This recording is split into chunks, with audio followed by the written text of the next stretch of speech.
अनजाने में हुए कर्म का फल कौन भोगता है?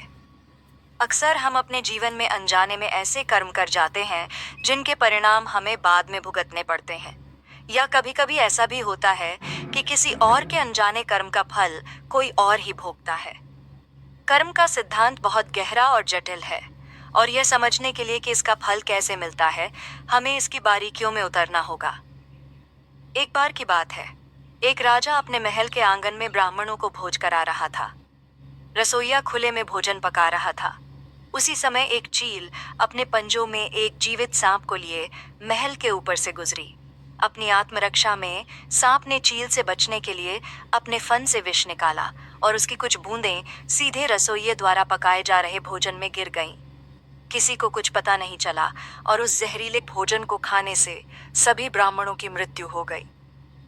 जब राजा को इस ब्राह्मण हत्या का पता चला तो उसे बहुत दुख हुआ। स्वर्ग में यमराज के लिए भी यह निर्णय लेना मुश्किल हो गया कि इस पाप कर्म का फल किसके खाते में जाएगा। क्या यह राजा के खाते में जाएगा जिसे पता ही नहीं था कि भोजन जहरीला हो गया था, या रसोइये के खाते में जिसे पता नहीं था कि खाना बनाते समय वह जहरीला हो गया था, या उस चील के खाते में जो जहरीला सांप लिए राजा के ऊपर से गुजरी, या उस सांप के खाते में जिसने अपनी आत्मरक्षा में विष निकाला। यह मामला यमराज के दरबार में कई दिनों तक अटका रहा। कुछ समय बाद कुछ ब्राह्मण उस राज्य में राजा से मिलने आए। उन्होंने एक महिला से महल का रास्ता पूछा। उस महिला ने रास्ता तो बता दिया, पर रास्ता बताने के साथ साथ कुछ अपशब्द भी कहे। उसी क्षण यमराज ने फैसला कर लिया कि उन मृत ब्राह्मणों की मृत्यु के पाप का फल उस महिला के खाते में जाएगा और उसे उस पाप का फल भुगतना होगा। यमराज के दूतों ने पूछा, प्रभु, ऐसा क्यों, जबकि उन मृत ब्राह्मणों की हत्या में उस महिला की कोई भूमिका भी नहीं थी? तब यमराज ने कहा, देखो, जब कोई व्यक्ति पाप करता है तब उसे बड़ा आनंद मिलता है, पर उन मृत ब्राह्मणों की हत्या से न तो राजा को आनंद मिला, न ही उस रसोइये को आनंद मिला, न ही उस सांप को आनंद मिला, और न ही उस चील को आनंद मिला, पर उस पाप कर्म की घटना का बुराई करने के भाव से बखान कर उस महिला को जरूर आनंद मिला। इसलिए राजा के उस अनजाने पाप कर्म का फल अब इस महिला के खाते में जाएगा। इसी घटना के तहत आज तक जब भी कोई व्यक्ति किसी दूसरे के पाप कर्म का बखान बुरे भाव से करता है, या यूं कहें बुराई करता है, तब उस व्यक्ति के पापों का हिस्सा उस बुराई करने वाले के खाते में भी डाल दिया जाता है। अक्सर हम जीवन में सोचते हैं कि हमने जीवन में ऐसा कोई पाप नहीं किया, फिर भी हमारे जीवन में इतना कष्ट क्यों आया। यह कष्ट और कहीं से नहीं, बल्कि लोगों की बुराई करने के कारण उनके पाप कर्मों से आया होता है, जो बुराई करते ही हमारे खाते में ट्रांसफर हो जाता है। हम सब जानते हैं कि कर्म क्या है और कैसे पिछले और इस जन्म के कर्म हमारे भविष्य को प्रभावित करते हैं। कर्म का अटल सिद्धांत, ऐसा कहा जाता है कि जो आपने चुनना है वो आपके हाथ में है, लेकिन उस चुनाव के परिणाम आपके हाथ में नहीं होंगे, उन्हें आपको भुगतना ही पड़ेगा। सभी कर्मों का फल यही मिलता है, कभी जल्दी तो कभी देर में। अगर आप किसी और के साथ गलत करने जा रहे हो तो अपनी बारी का इंतजार भी जरूर करना। एक जगह एक गरीब ब्राह्मण अपनी पत्नी के साथ रहता था। एक दिन ब्राह्मण गांव जा रहा था, तब एक चिड़िया एक मछली पकड़कर एक खेत में खाने की तैयारी कर रही थी। ब्राह्मण ने चिड़िया से वह मछली छीन ली। जब मछली के बारे में सोचती तो चिड़िया ब्राह्मण को शाप देते हुए कहती, जिस तरह तूने मुझे निराश किया, तू भी उसी तरह निराश होगा। मछली के बारे में सोचते सोचते चिड़िया सूख कर दुबली हो गई और एक दिन मर गई, जबकि ब्राह्मण मछली को घर ले गया और खुशी के साथ मछली को खा लिया। कुछ दिनों के बाद ब्राह्मण के घर एक बेटा पैदा हुआ। लड़का देखने में इतना सुंदर था कि जो उसे देखता गोद में उठा लेता था। माँ बाप उसे देखकर भूख प्यास भूल जाते। धीरे धीरे लड़का बड़ा हो गया। रूप गुण से भरपूर लड़के को देखकर माँ बाप की खुशी का ठिकाना नहीं था। लड़का इतना प्यारा था कि माँ बाप उस पर जान छिड़कते थे। लड़का जब युवक बन गया, तभी विधाता की विडंबना के चलते निष्ठुर काल ने ब्राह्मण और ब्राह्मणी की खुशी छीन ली। जिस दिन लड़का मरा, उसके बाद माँ बाप के आंसू रुकने का नाम नहीं ले रहे थे। दोनों ने खाना पीना छोड़ दिया और दिन रात छाती पीटते हुए अधमरे हो गए। पत्थर दिल यम ने हमें जीते जी जला दिया। अगर सुबह शाम उसे कूटा जाए तो उसे कैसा लगेगा। यह कहकर ब्राह्मण रोज ओखल में मूसल पटकते हुए कहने लगा कि यम का कलेजा कूट रहा है। ब्राह्मण को इस तरह रोते झींकते मूसल पटकते देख एक रात यम ने सपने में ब्राह्मण से कहा, तुम जो मूसल पटकते हुए लगातार बेटे के लिए रो रहे हो, ब्राह्मण ने सपने के बारे में विस्तार से ब्राह्मणी को बताया और उसी के अनुसार पूजा घर के भीतर जाकर सो गया। जब ब्राह्मण को गहरी नींद आई, तब एक यमदूत ब्राह्मण का शरीर वहीं छोड़कर उसकी आत्मा को यमपुरी लेकर चला गया। वहां यमदूत झुंड बनाकर घूम रहे थे, शोरगुल मचा रहे थे। इस तरह जगह जगह अजीब अजीब मंजर देखकर ब्राह्मण के होशो हवास उड़ गए और हवा में पीपल के पत्ते की तरह डर के मारे वह कांपने लगा। यमदूत उसे यमराज के पास ले गया। डर के मारे थर थर कांप रहे ब्राह्मण को देखकर यमराज ने उससे कहा, पुजारी, डरो मत। तुम जरा उन नौजवानों की तरफ देखो, क्या उनमें तुम्हारा बेटा भी है? ब्राह्मण ने उधर देखा तो अपने बेटे को मौजूद पाया।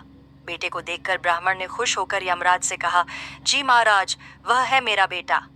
ब्राह्मण का जवाब सुनकर यमराज ने कहा, उसे यहाँ बुलाओ, अगर न आए तो वहां जाकर बुला लाओ। ब्राह्मण ने बेटे को पुकारा, मगर वह नहीं आया। तब उसके पास जाकर बोला, मेरे बच्चे, मैं आया हूँ, तू मेरे साथ चल।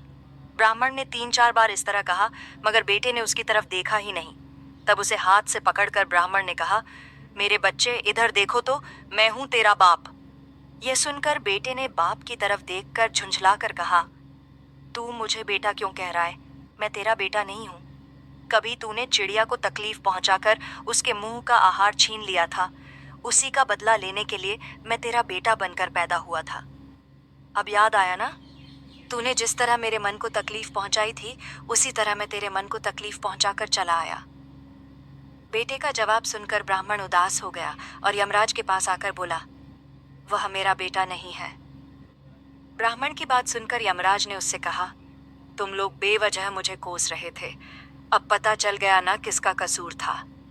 इतना कहकर यमराज ने दूत को इशारा किया और दूत ब्राह्मण की आत्मा लेकर फौरन उसके पूजा घर में पहुंच गया। ब्राह्मण के शरीर में उसकी आत्मा डालकर यमदूत चला गया।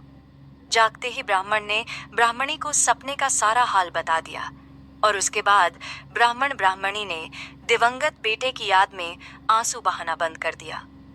कर्म ही आपकी पहचान। कर्म एक ऐसा ढाबा है जहां हमें ऑर्डर करने की जरूरत नहीं पड़ती। हमने जो पकाया होता है, हमें वही मिलता है। कर्म आखिरकार सामने आता है, जैसा बोओगे वैसा ही काटोगे। जल्द ही या बाद में ब्रह्मांड आपको वो परोसेगा जिसके आप हकदार हैं। कर्म ही व्यक्ति की पहचान का मुख्य आधार होता है। आपके कर्म आपके चरित्र को परिलक्षित करते हैं। जीवन में सफलता प्राप्त करने के लिए हमें हमेशा सकारात्मक कर्म करने चाहिए, क्योंकि कर्म ही हमारे भविष्य को निर्धारित करते हैं। निश्चित रूप से यहाँ कर्म का सिद्धांत होता है, जो कुछ भी हम दूसरों के प्रति करते हैं वही हमें भविष्य में मिलता है। धर्म और कर्म दो पहियों की तरह हैं, जो हमें जीवन के सही पथ पर चलाने में मदद करते हैं। इन दोनों के बिना हम अपने सच्चे उद्देश्य को प्राप्त नहीं कर सकते। एक व्यक्ति के कर्म उसके विचारों, भावनाओं और इच्छाओं का प्रतिबिंब होते हैं। यदि हम अपनी सोच और कर्मों को सकारात्मक बनाते हैं तो हमारा भविष्य स्वतः रोशन हो जाता है। जोधपुर के पास एक गांव था। उस गांव में 2 कुत्ते रहते थे। दोनों आपस में गहरे मित्र थे, साथ साथ रहते तथा सोते थे। उनमें से एक कुत्ता काला था तो उसका नाम कालू था। दूसरा कुत्ता लाल था, अतः उसका नाम शेरू था। एक दिन दोनों कुत्तों ने तीर्थ यात्रा करने की सोची, किंतु वे रास्ता नहीं जानते थे। दोनों ने निश्चय किया कि यात्रा आरंभ तो करें, रास्ता तो अपने आप निकल आएगा। एक दिन वे दोनों एक साथ तीर्थ यात्रा पर चल दिए। चलते चलते रात हो गई। वे दोनों एक पेड़ के नीचे सो गए। थके होने के कारण उन्हें नींद आ गई। सुबह होने पर फिर अपनी यात्रा पर चल पड़े। एक गांव के पास पहुंचने पर उन्हें भूख लगी। वहां उन्हें कुछ चूहे दिखाई दिए। शेरू की पूंछ खड़ी हो गई। वह कालू से बोला, क्यों गंडक जी, आप फरमाओ तो मैं इन 2-4 चूहों की चटनी बना डालूं। कालू ने गर्दन हिलाकर कहा, नहीं भाई शेरू जी, हम तीर्थ यात्रा पर निकले हैं और तीर्थ यात्रा में किसी की हत्या करना पाप होता है। तो आप कोई दूसरा उपाय खोजो जिसमें किसी जीव की हत्या न हो तथा हमें मांस भी न खाना पड़े। दोनों कुत्ते एक दोराहे पर रुक गए। वहां पर एक मंदिर था। कुछ देर सुस्ताने के पश्चात दोनों ने फैसला किया कि अलग अलग दिशा की ओर चलना चाहिए। जिसको जो मिलेगा खा लेंगे। एक साथ चलते तो दोनों में से किसी का भी पेट नहीं भरेगा। दोनों कुत्ते अलग अलग दिशा में चल पड़े। चलने से पहले उन्होंने तय कर लिया कि वे वापस आकर इसी स्थान पर मिलेंगे। शेरू कुत्ता चलते चलते एक गांव में पहुंचा। गांव में एक ब्राह्मण रहता था। वह पूजा पाठ करके भोजन करने ही जा रहा था। उसकी पत्नी ने उसके लिए थाल सजा कर रखा था। ब्राह्मण ने भोजन को भोग लगाया ही था कि शेरू कुत्ते ने झट से उसकी थाली में मुंह डाल दिया तथा एक पूरी उठाकर भागा। ब्राह्मण ने हरे राम कहा तथा हाथ धोकर उठ गया। अपनी पत्नी से कहा, बेचारे यह गंडक जी भी भूखे हैं, तो आप ये थाली इन्हें ही खिला दीजिए। ब्राह्मण की पत्नी गुस्से से बोली, आप ये क्या कह रहे हैं? इस गंडक जी को ये थाली, इसमें कितने चोखे चोखे पकवान हैं, खीर, पूरी, 2 तरह की सब्जी, अचार, दही। ब्राह्मण दया भाव से बोला, तुम ठीक कहती हो, पर ये भी भूखे होंगे। आप तो ये थाली इन्हें ही दे दें, सोच लो कि इनके ही भाग्य में लिखी थी। इसके पश्चात ब्राह्मण ने शेरू कुत्ते को खूब पेट भरकर भोजन करवाया। शेरू ने उसे खूब दुआएं दी। उधर कालू कुत्ता एक किसान के यहाँ पहुंचा। किसान अपने खेत में काम कर रहा था। उसकी पत्नी थाल रख कर गई थी। थाल में बाजरे की रोटियां और सांगरियों का साग था। खेत का काम पूरा करके वह थाल खोलकर खाना खाने को तैयार हुआ ही था कि कालू ने तुरंत ही उसके भोजन में मुंह डाला तथा थोड़ी सी रोटी का टुकड़ा तोड़कर भागा। किसान एकदम गुस्से से भर उठा। उसकी आंखें अंगारों के समान लाल हो गईं। उसने अपनी लाठी उठाई। गाली देते हुए उसने लाठी से इतनी जोर से वार किया कि कुत्ते की कमर टूट गई। वह पीड़ा से चिल्लाने लगा। कमर टूट जाने के कारण वह भाग ही नहीं सका। इसी बीच उसकी कमर में 2-4 लाठियां और पड़ गईं। कुत्ता अधमरा हो गया। शेरू दोराहे पर खा पी कर मस्त पड़ा था। वह आंखें फाड़ फाड़ कर अपने साथी की प्रतीक्षा कर रहा था। उसका साथी उसे कहीं भी नजर नहीं आ रहा था। वह पूछने लगा, भाई, तुम्हारे साथ ऐसी बात किसने की? कौन निष्ठुर पापी है जिसने रोटी के पीछे तुम्हारी कमर ही तोड़ डाली? कालू की आंखें भर आईं। उसने पीड़ा से कराहते हुए सारी कथा सुनाई। कथा सुनाकर वह क्रोध तथा दुहक में डूबकर बोला, मैं उससे अपना बदला जरूर लूंगा। उस किसान को बताऊंगा कि खुद की कमर किस प्रकार टूटती है। शेरू भी कृतज्ञ होकर बोला, मुझे भी उस ब्राह्मण का कर्ज चुकाना है। उसने मुझ पर कितनी कृपा की है। मैं रोम रोम से उसे आशीष देता हूँ। इसी प्रकार बातचीत करते हुए दोनों कुत्तों ने अंत में यह निश्चय किया कि उन्हें प्राण त्याग देने चाहिए। एक ही पल में दोनों मृत्यु को प्राप्त हो गए। कालू ने किसान के घर जन्म लिया। किसान बहुत प्रसन्न हुआ, किंतु उसकी खुशी अगले ही पल विलुप्त हो गई। घर में इस पुत्र के पैदा होते ही उसका बैल मर गया। पत्नी बीमार रहने लगी। ब्राह्मण ने राजा को एक युद्ध में जीत की बात बताई। राजा युद्ध जीत गया। इससे प्रसन्न होकर राजा ने ब्राह्मण को राज पंडित नियुक्त कर दिया। उसे एक महल तथा अपार धन भेंट किया। जैसे जैसे ब्राह्मण का बेटा बड़ा होता गया, वैसे वैसे वह भी बाप के समान तेजस्वी निकलता गया। उसने छोटी उम्र में सारे शास्त्रों का अध्ययन कर लिया। वह बड़े बड़े पंडितों को शास्त्रार्थ में हरा देता था।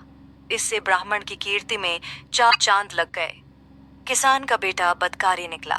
वह बात बात पर अपने बाप को डांटता था, उसे गालियां बकता था। वह जुआ खेलकर बचे खुचे धन को उड़ाने लगा। किसान बहुत ही दुखी हुआ। अंत में उसने सोचा कि इसको सुधारने का कोई उपाय करना चाहिए। इस तरह विचार करते हुए वह एक बुद्धिमान व्यक्ति के पास पहुंचा। उसने उसके सामने अपनी समस्या रखी। बुद्धिमान आदमी बोला, तुम इसकी शादी कर दो। शादी की नकेल अच्छों अच्छों को सीधा कर देती है। किसान ने तुरंत अपने लड़के की शादी करने की सोची। वह लड़की की खोज करने लगा। ब्राह्मण का विचार भी अपने बेटे की शादी करने का हुआ। एक सुकन्या से उसका विवाह हो गया। उसके बेटे की पत्नी भी सुशिक्षित थी। उसने आते ही घर को स्वर्ग बना दिया। किसान ने भी अपने पुत्र का विवाह कर लिया।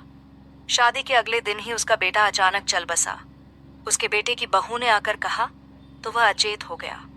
होश में आते ही वह दीवार से सिर मार मार कर रोने लगा और चिल्लाने लगा, हाय मेरा बेटा, मेरी कमर तोड़कर चला गया। कर्मों का लेखा जोखा। ब्राह्मण का बेटा उसी गांव में कथा कह रहा था। इस संसार में जो जैसा कर्म करता है उसे वैसा ही फल मिलता है। किसी भी व्यक्ति को 2 रंगों में कर्म फल मिलता है। बीते हुए अच्छे कर्म आज आपकी रोती हुई आंखों से भले ही पानी बन बहते हों, पर यह आपके कर्म ही हैं जिन्होंने उन बहते हुए पानी को पहुंचने के लिए आपको हिम्मत दी और उस परिवेश से निकलने का हौसला। बीते हुए बुरे कर्म आज आपकी हंसती हुई आंखों में भले ही चमक बनकर चमकते हों, पर यह आपके कर्म ही हैं जो भविष्य में आपकी हिम्मत और हौसले के आधार को आधारहीन करेंगे और पुनः आप खुद को उसी स्थिति में पाएंगे जहां से वो चमक आपने चुराई थी। एक आदमी बहुत बूढ़ा होने की वजह से कोई काम नहीं कर पाता था। न जाने किन कर्मों की वजह से आज उसका यह हाल था कि वह रोज घर घर जाकर भीख मांगकर गुजारा करने पर मजबूर था। वह भिखारी रोज एक दरवाजे पर जाता और भीख के लिए आवाज लगाता, और जब घर का मालिक बाहर आता तो उसे गालियां और ताने देता। एक दिन वह एक सेठ के दरवाजे पर पहुंचा। शायद व्यापार में घाटा हुआ था। वह भिखारी उसी वक्त भीख मांगने आ गया। सेठ ने अब देखा न ताओ, सीधा उसे पत्थर दे मारा। भिखारी के सर से खून बहने लगा। फिर भी उसने सेठ से कहा, ईश्वर तुम्हारे पापों को क्षमा करें, और वहां से जाने लगा। सेठ का थोड़ा गुस्सा कम हुआ तो वह सोचने लगा, मैंने उसे पत्थर से भी मारा पर उसने बस दुआ दी। इसके पीछे क्या रहस्य है? जरूर इसकी लाइफ में कुछ तो घटना हुई है, जानना पड़ेगा।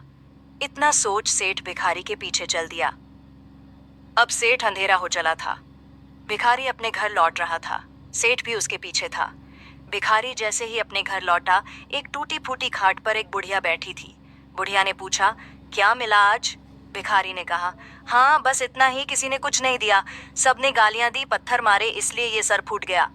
भिखारी ने फिर कहा, सब अपने ही पापों का परिणाम है। याद है ना तुम्हें, कुछ वर्षों पहले हम कितने रईस हुआ करते थे? क्या नहीं था हमारे पास, पर हमने कभी दान नहीं किया। याद है तुम्हें वो अंधा भिखारी? बुढ़िया की आंखों में आंसू आ गए और उसने कहा, हाँ, कैसे हम उस अंधे भिखारी का मजाक उड़ाते थे, कैसे उसे रोटियों की जगह खाली कागज रख देते थे, कैसे हम उसे जलील करते थे, कैसे हम उसे कभी कभी मार और धकेल देते थे। अब बुढ़िया ने कहा, हाँ सब याद है मुझे, कैसे मैंने भी उसे राह नहीं दिखाई और नाले में गिरा दिया था। जब भी वह रोटियां मांगता मैंने बस उसे गालियां दी। एक बार तो उसका कटोरा तक फेंक दिया। और वो अंधा भिखारी हमेशा कहता था, तुम्हारे पापों का हिसाब ईश्वर करेंगे, मैं नहीं। आज उस भिखारी की बद्दुआ और हाय हमें ले डूबी। फिर भिखारी ने कहा, पर मैं किसी को बद्दुआ नहीं देता, चाहे मेरे साथ कितनी भी ज्यादती क्यों न हो जाए। मेरे लब पर हमेशा दुआ रहती है। मैं अब नहीं चाहता कि कोई और इतने बुरे दिन देखे। मेरे साथ अन्याय करने वालों को भी मैं दुआ देता हूँ, क्योंकि उनको मालूम ही नहीं वो क्या पाप कर रहे हैं जो सीधा ईश्वर देख रहा है। जैसी हमने भुगती है कोई और न भुगते, इसलिए मेरे दिल से बस अपना हाल देख दुआ ही निकलती है। सेठ चुपके चुपके सब सुन रहा था। उसे अब सारी बात समझ आ गई थी। बूढ़े बुढ़िया ने आधी रोटी को दोनों मिलकर खाया और प्रभु की महिमा है बोलकर सो गए। अगले दिन वह भिखारी भीख मांगने सेठ के यहाँ गया। सेठ ने पहले से ही रोटियां निकाल के रखी थीं। उसने भिखारी को दी और हल्की सी मुस्कान भरे स्वर में कहा, माफ करना बाबा, गलती हो गई। भिखारी ने कहा, ईश्वर तुम्हारा भला करे, और वो वहां से चला गया। सेठ को एक बात समझ आ गई थी, इंसान तो बस दुआ बदुआ देते हैं, पर पूरी तो वो ईश्वर ही करता है, वो भी कर्मों के हिसाब से। कर्म का वास्तविक स्वरूप। दोस्तों, देखा आपने कैसे हमारे कर्म हमें किस तरह की जिंदगी जीने पर मजबूर कर देते हैं। इसलिए जीवन में हमेशा अच्छे कर्म करो, कभी किसी का बुरा मत करो। ईश्वर आपकी खुशियों को बनाए रखेगा। बड़े बड़े दुख मुसीबतें आपके जीवन से टल जाएंगी। बाहरी दुनिया में तो यदि पुलिस झूठा सबूत दे दे तो अदालत का फैसला भी अनुचित हो सकता है, परंतु भीतरी दुनिया में ऐसी गड़बड़ी की संभावना नहीं। अंतःकरण सब कुछ जानता है कि यह कर्म किस विचार से, किस इच्छा से, किस परिस्थिति में क्यों किया गया था। वहाँ बाहरी मन को सफाई या बयान देने की आवश्यकता नहीं पड़ती, क्योंकि गुप्त मन उस बात के संबंध में स्वयं ही पूरी पूरी जानकारी रखता है। हम जिस इच्छा से, जिस भावना से जो काम करते हैं, उस इच्छा या भावना से ही पाप पुण्य का नाप होता है। भौतिक वस्तुओं की नाप तौल बाहरी दुनिया में होती है। एक गरीब आदमी 2 पैसा दान करता है और एक धनी आदमी 10,000 रुपया दान करता है। बाहरी दुनिया तो पुण्य की तौल रुपए पैसों की गिनती के अनुसार करेगी। 2 पैसा दान करने वाले की ओर कोई आंख उठाकर भी नहीं देखेगा, पर 10,000 रुपया देने वाले की प्रशंसा चारों ओर फैल जाएगी। भीतरी दुनिया में यह तौल नाप नहीं चलती। बाहर की दुनिया में रुपयों की गिनती से, काम के बाहरी फैलाव से, कथा वार्ता से, तीर्थ यात्रा आदि भौतिक चीजों से यश खरीदा जाता है, पर चित्रगुप्त देवता के देश में यह सिक्का ही नहीं चलता। वह पाप को नष्ट करके धर्म की स्थापना करना चाहता था। बस वही इच्छा खुफिया रजिस्टर में दर्ज हो गई। आदमी के मरने जीने की संख्या का कोई हिसाब नहीं लिखा गया। दुनिया में करोड़पति की बड़ी प्रतिष्ठा है, पर यदि उसका दिल खोटा है तो चित्रगुप्त के दरबार में भिखमंगा शुमार किया जाएगा। दुनिया का भिखमंगा यदि दिल का धनी है तो उसे बादशाह गिना जाएगा। इस प्रकार मनुष्य जो भी काम कर रहा है वह किस नियत से कर रहा है, वह नियत भलाई या बुराई जिस दर्जे में जाती होगी उसी में दर्ज कर ली जाएगी। सद्भाव से फांसी लगाने वाला एक जल्लाद भी पुण्यात्मा गिना जा सकता है, और एक धर्मध्वजी तिलकधारी पंडित भी गुप्त रूप से दुराचार करने पर पापी माना जा सकता है। बाहरी आडंबर का कुछ मूल्य नहीं है, कीमत भीतरी चीज की है। सीप की कुछ कीमत नहीं, मोल तोल तो मोती का है। बाहर से कोई काम भला या बुरा दिखाई दे तो उससे कुछ बनता बिगड़ता नहीं। असली तत्व तो उस इच्छा और भावना में है जिससे प्रेरित होकर हम काम करते हैं, जिसके कारण हमें आगे चलकर परेशानी उठानी पड़ती है। इस बात को समझने के लिए एक छोटी सी कहानी से प्रेरणा लेंगे। एक राजा था जिसने अपने कुछ दरबारियों की परीक्षा लेने की सोची, और एक दिन राजा ने 3 दरबारियों को अपने महल में बुलाया और तीनों को एक एक थैला दिया और कहा कि इसे लेकर जाएं और वाटिका से अच्छे अच्छे फल तोड़कर लाएं। तीनों दरबारियों ने राजा की बात स्वीकार की और थैला लेकर चले गए। पहले दरबारी ने वाटिका में जाकर सोचा कि राजा के लिए अच्छे अच्छे फल तोड़कर ले जाता हूँ ताकि राजा को पसंद आए, और उसने चुन चुन कर अच्छे अच्छे फलों को अपने थैले में भर दिया। दूसरे दरबारी ने वाटिका में जाकर सोचा कि राजा को कौन से फल खाने हैं, वो तो फलों को देखेंगे भी नहीं। ऐसा सोचकर उसने अच्छे बुरे जो भी फल मिले उससे अपना थैला भर दिया।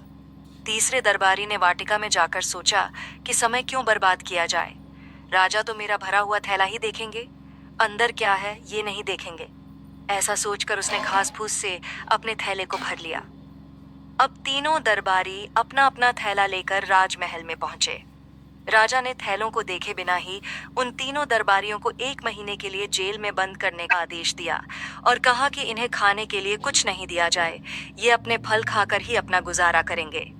अब जेल में तीनों दरबारियों के पास अपने अपने थैलों के अलावा और कुछ नहीं था। जिस दरबारी ने अच्छे अच्छे फल चुने थे वो बड़े आराम से अच्छे फल खाता रहा और उसने बड़ी आसानी से 1 महीना फलों के सहारे गुजार दिया। जिस दरबारी ने अच्छे बुरे दोनों प्रकार के फल चुने थे वो कुछ दिन तो आराम से अच्छे फल खाता रहा, लेकिन उसके बाद सड़े गले फल खाने की वजह से वो बीमार हो गया। उसे बहुत परेशानी उठानी पड़ी और बड़ी मुश्किल से उसका 1 महीना गुजरा। लेकिन जिस दरबारी ने घास फूस से अपना थैला भरा था वो कुछ ही दिनों में भूख से मर गया। राजा ने तीनों दरबारियों को एक जैसा कर्म दिया था और तीनों को पर्याप्त समय भी दिया था, लेकिन अंत में जिसने जैसा कर्म किया उनको वैसा ही फल मिला। दोस्तों, हमारा जीवन भी इस थैले की तरह है और हमें ये देखना है कि हम अपने जीवन में कौन कौन से फल इकट्ठे कर रहे हैं। यानी कि अगर हम अच्छे कर्म करते हैं तो हम खुशी से अपनी ज़िंदगी गुजार सकेंगे, और अगर हम बुरे कर्म कर रहे हैं तो हमें बुरे ही फल मिलेंगे।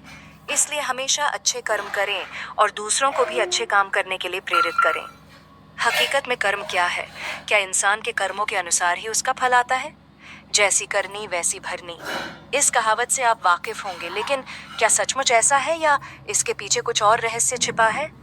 कर्म से संबंधित लोगों के मन में ऐसे अनगिनत सवाल उठते हैं जिनके जवाब कभी मिलते हैं, कभी नहीं मिलते हैं या संतुष्टि भरे नहीं मिलते।